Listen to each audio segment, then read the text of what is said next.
Hello दोस्तों, इस channel पर आप सभी का स्वागत है। आज हम इस वीडियो में पढ़ने वाले हैं GDP, GNP, NDP, NNP and national income अर्थात राष्ट्रीय आय के बारे में। इनमें क्या डिफरेंस है, इन्हें कैसे कैलकुलेट किया जाता है, इसको आज हम समझने की कोशिश करेंगे। बहुत से बच्चों के सवाल होते हैं कि इनमें क्या डिफरेंस है, हमें समझ नहीं आ रहा है। हालांकि उन्होंने किताबों से पढ़ा होता है, लेकिन उसके बाद भी काफ़ी कन्फ्यूज़न होती है। तो आज हम इसे समझने की कोशिश करेंगे। चलिए शुरू करते हैं। तो फर्स्ट पॉइंट है हमारे पास GDP, gross domestic product. Hindi में इसको कहते हैं सकल घरेलू उत्पाद। अगर आप इसके नाम पर ध्यान दें तो इसके नाम से ही आपको समझ में काफ़ी चीज़ें समझ में आ जाएंगी। जीडीपी मतलब इसकी फुल फॉर्म है ग्रॉस डोमेस्टिक प्रोडक्ट। तो ग्रॉस का मतलब होता है, ये जो यहाँ पे ग्रॉस लिखा है इसका मतलब होता है टोटल। ठीक है, इसका मतलब क्या है? टोटल। डोमेस्टिक का मतलब हो गया घरेलू, और प्रोडक्ट का मतलब है उत्पाद। डेफिनेशन में अगर इसको बोला जाए, किसी भी देश की या किसी भी राष्ट्र की भौगोलिक सीमा के भीतर, ध्यान रखना है, भौगोलिक सीमा के भीतर मतलब उस देश की जो बाउंड्री है उसके भीतर, उसमें होने वाले उत्पादन या फिर सर्विस का जो मार्केट मूल्य होता है उसे हम क्या कहते हैं? जीडीपी कहते हैं। मैं फिर से समझा देता हूँ। किसी भी देश की बाउंड्री के भीतर जो भी उत्पादन होगा, वो किसी फैक्ट्री से, किसी इंडस्ट्री से, कोई सर्विस, स्कूल, रेस्टोरेंट, कोई वर्किंग ग्रुप हो, वहाँ से जो भी उत्पादन होगा उसका जो बाजार का मूल्य होता है, ठीक है, उसे हम क्या कहते हैं? जीडीपी कहते हैं। मतलब सकल घरेलू उत्पाद कहते हैं। क्लियर? ध्यान ये रखना है हमको इसमें कि जो भी वो उत्पाद होगा या सर्विस होगी, सेवाएं होंगी, वो देश के भीतर ही होनी चाहिए। अगर इंडिया का कोई नागरिक अमेरिका में जाकर काम कर रहा है या पैसे कमा रहा है, उसको जीडीपी में काउंट नहीं किया जाता। ठीक है, लेकिन अमेरिका का कोई नागरिक अगर इंडिया में काम कर रहा है, वो पैसे कमा रहा है, तो उसे जीडीपी में काउंट किया जाएगा। क्यों काउंट किया जाएगा? क्योंकि वो हमारे देश के भीतर है, हमारी बाउंड्री के अंदर है। ठीक है, इसलिए उसको जीडीपी में काउंट किया जाएगा। बाहर की कोई विदेशी कंपनी इंडिया में काम कर रही है, उत्पादन कर रही है, उसे भी जीडीपी में काउंट किया जाएगा। लेकिन अगर इंडिया की कोई कंपनी विदेशों में जाकर काम कर रही है तो उसको जीडीपी में काउंट नहीं करते हैं। तो आपको डेफिनेशन से ध्यान रखना है कि ऐसे उत्पादन और सेवाएं जो देश की बाउंड्री के भीतर हों, उनका जो मार्केट मूल्य होता है उसे हम क्या कहते हैं? जीडीपी कहते हैं। ठीक है, जीडीपी कैलकुलेट करने के तीन तरीके होते हैं। पहला यहाँ पर है एक्सपेंडिचर, मतलब खर्चे देखे जाते हैं। दूसरा है आपका प्रोडक्शन, मतलब उत्पादन। और तीसरा है आपका इनकम, मतलब आय। तो खर्चे के आधार पर, उत्पादन के आधार पर और आय के आधार पर जीडीपी कैलकुलेट की जाती है। ठीक है, इसको हम एक्सप्लेन बाद में करेंगे। आज इस टॉपिक का स्कोप नहीं है, तो आज हम केवल जीडीपी के बारे में ही समझेंगे। मैं फिर से बता देता हूँ, जीडीपी क्या है? किसी देश की भौगोलिक सीमा या बाउंड्री के भीतर होने वाले उत्पादन और सेवाओं का जो मार्केट मूल्य है उसे हम जीडीपी कहते हैं। ठीक है, चलिए समझ में आ गया होगा आपको। नेक्स्ट टॉपिक है हमारा gross national product, GNP, gross national product. तो ग्रॉस का मतलब तो मैंने समझा है, उसका मतलब क्या है? टोटल। ग्रॉस का मतलब क्या है? टोटल। अब यहाँ पर पिछले वाले टॉपिक में क्या लिखा था? डोमेस्टिक। यहाँ पे क्या लिखा है? नेशनल। नेशनल मतलब राष्ट्र, और राष्ट्र में कौन होता है? नागरिक। और यहाँ पर क्या है? प्रोडक्ट मतलब उत्पाद। तो यहाँ पे क्या ध्यान रखना है आपको कि देश के नागरिकों द्वारा या देश की कंपनी द्वारा किए गए उत्पादन और सेवाओं का बाजार मूल्य।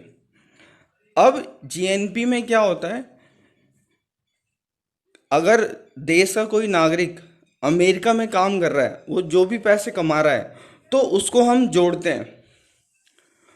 और अमेरिका का कोई नागरिक या किसी देश का, जर्मन, फ्रांस का, अगर इंडिया में काम कर रहा है और वो पैसे कमा रहा है तो उसको हमें माइनस करना होता है।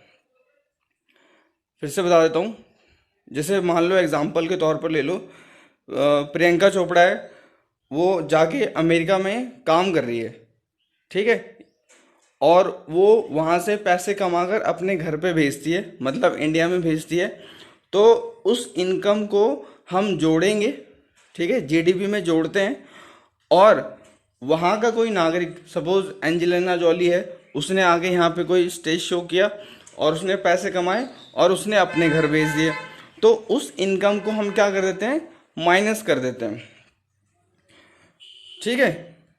तो अगर फॉर्मूले के हिसाब से देखा जाए तो जीएनपी का जो फॉर्मूला है, यहाँ पे क्या लिखा है, ये क्या लिखा है, जीडीपी।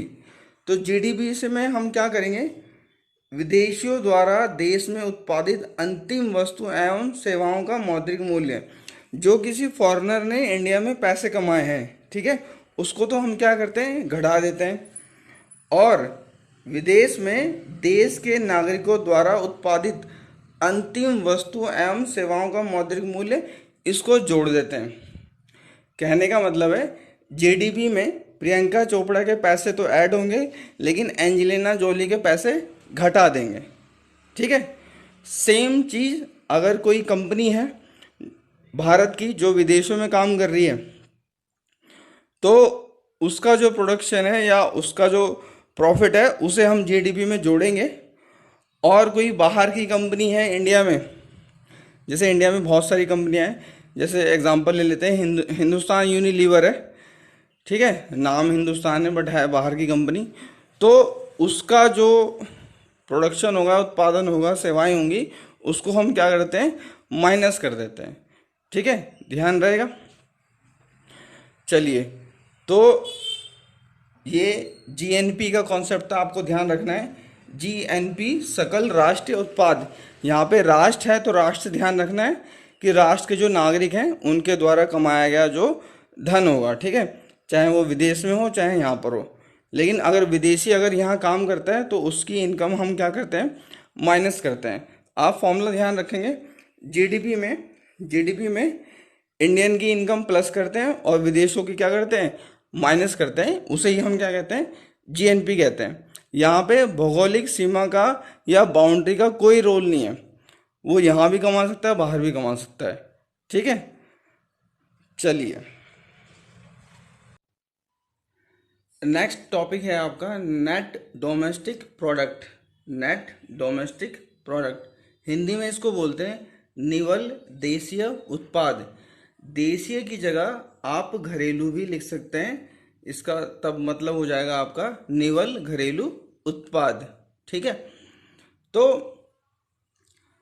अब क्या करना है इसमें, सपोज कोई आपने या कंपनी ने मोबाइल बनाया, ठीक है, तो मोबाइल बनाने में क्या होते हैं, खर्चे होते हैं। तो उस खर्चों को जीडीपी में से अगर माइनस कर दिया जाए, या फिर आप इसको ऐसे समझ लें कि सपोज आपने कोई आज मोबाइल खरीदा 10,000 रुपये का, तो 2 महीने बाद उसकी कीमत क्या हो जाएगी, घट जाएगी, उसके मूल्य में कमी आ जाएगी, उसके मूल्य में क्या आ जाएगी, कमी आ जाएगी। तो इसको हम बोलते हैं मूल्यह्रास, और इंग्लिश में बोलते हैं इसको डेप्रिसिएशन। तो ऐसा हर वस्तु के साथ होता है कि उसके मूल्य में क्या आ जाती है, कमी। तो इस कमी को हम कहते हैं डेप्रिसिएशन या फिर मूल्यह्रास। तो अगर आपको एनडीपी निकालना है तो हम क्या करते हैं, जीडीपी में से डेप्रिसिएशन को माइनस कर देते हैं, तो वो हमारा क्या निकल जाता है, नेट डोमेस्टिक प्रोडक्ट, ठीक है। चलिए, नेक्स्ट टॉपिक है आपका net national product. Net national product, सकल राष्ट्रीय उत्पाद। सकल राष्ट्रीय उत्पाद में या एनएनपी में हम क्या करते हैं कि जो भी हमारा जीएनपी होता है, जो भी हमारा क्या होगा, जीएनपी होगा, मतलब ग्रॉस नेशनल प्रोडक्ट, जो भी होगा उसमें से हम क्या करते हैं, डेप्रिसिएशन को माइनस करते हैं। डेप्रिसिएशन का मतलब मूल्यह्रास। जो मैंने बताया आपको कि अगर आप कोई मोबाइल खरीद तो आज 10,000 रुपये का, तो 2 महीने बाद उसमें क्या होगा, उसके मूल्य में कमी आ जाएगी। हो सकता है वो 10,000 का मोबाइल जो है 9,000 का बिक जाए, 9,500 या 8,000। कोई पंखा लिया आपने सपोज 1,500 रुपये का, तो 2 महीने बाद या 1 महीने बाद उसकी कीमत क्या हो जाएगी, घट जाएगी। तो उसे ही हम क्या कहते हैं, डेप्रिसिएशन कहते हैं। तो उसको हम क्या करते हैं, जीएनपी में से अगर माइनस कर दें तो उसे हम कहते हैं एनएनपी। तो एनएनपी का फॉर्मूला क्या हो जाएगा आपका, एनएनपी का जो फॉर्मूला हो जाएगा वो हो जाएगा जीएनपी माइनस डेप्रिसिएशन। जीएनपी से हम डेप्रिसिएशन को क्या कर देंगे, माइनस कर देंगे। एक चीज़ और समझने वाली है यहाँ पर, तो ये शुद्ध राष्ट्रीय उत्पाद है या फिर नेट नेशनल प्रोडक्ट है, तो इसे ही हम नेशनल इनकम कहते हैं। अगर ज़्यादा ही डीप क्वेश्चन पूछा जाए तो नेशनल इनकम एनएन की फॉर्म में दूसरे तरीके से पूछेगा। कैसे, देखिए, नेशनल इनकम जो होगी आपकी, मतलब जो राष्ट्रीय आय होगी, accumulation of all factors of income earn by resident of a country and includes income earn by from the country as well as from abroad. तो यहाँ के किसी रेजिडेंट ने, मतलब यहाँ के किसी नागरिक ने या किसी कंपनी ने यहाँ पे जो पैसा कमाया है और प्लस जो बाहर कमाया है, वो सब क्या करते हैं, ऐड करते हैं। नेशनल इनकम में हम क्या करते हैं, national income eight factor cost. जो भी नेशनल इनकम आई है फैक्टर कॉस्ट पे देखी जाती है। शैल बी इक्वल टू, किसके बराबर होगी, एनएनपी एट मार्केट प्राइस। मतलब जो एनएनपी है आपकी मार्केट प्राइस पे, उसमें से हम क्या करते हैं, इनडायरेक्ट टैक्सेस माइनस कर देते हैं और सब्सिडी ऐड कर देते हैं। तो इनडायरेक्ट टैक्सेस का मतलब है कि सपोज आपने 10 रुपये का पेन खरीदा, उस पर 10-12% जीएसटी लगी हुई है। तो वो 10 रुपये का पेन जो होगा वो कंपनी से तो 8 रुपये का आया होगा, तो उसमें जीएसटी लग के वो 10 रुपये का आपको मिलेगा। तो आपको मालूम भी नहीं होता कि आप उस पर टैक्स दे रहे हो, ठीक है। तो वो टैक्स गवर्नमेंट को ही जाता है, तो इसे इनडायरेक्ट टैक्स कहते हैं। और जो टैक्स गवर्नमेंट डायरेक्ट आप पर ही लगाती है, सीधे आपके कॉन्ट्रैक्ट में या आपको बताते हुए, जैसे इनकम टैक्स है, वो सीधे सीधे आप पर लगेगा, वो सीधे आप गवर्नमेंट को ही पे करते हो, बीच में कोई मीडिएटर नहीं होता। तो वो क्या होते हैं, डायरेक्ट टैक्स। एक और वर्ड यूज़ हुआ यहाँ पे, सब्सिडी। सब्सिडी का मतलब है कि इसको ऐसे समझ लेते हैं, सपोज 800 रुपये की गैस मिलती है, सिलेंडर वाली गैस, खाना पकाने की गैस, तो वो 800 रुपये का सिलेंडर है। कंपनी जो है आपको 800 में ही देगी, लेकिन गवर्नमेंट क्या करती है, उस पर सब्सिडी देती है, ठीक है। तो 800 का सिलेंडर जो है आपको 800 का नहीं मिलेगा, वो आपको 600 का मिलेगा, ठीक है। तो गवर्नमेंट आपकी तरफ से वो 200 रुपये कंपनी को पे कर देती है, तो उसे ही हम क्या कहते हैं, सब्सिडी कहते हैं। ताकि जो गरीब लोग हैं या गरीबी रेखा से नीचे हैं, उनको जो है उनका खर्चा कम हो, तो ये सब्सिडी है आपकी। तो इसका फॉर्मूला जो है आप ज़रूर लिख लें, मैं यहाँ पे लिख देता हूँ, एनएनपी, और यहाँ पे लिखेंगे फैक्टर कॉस्ट।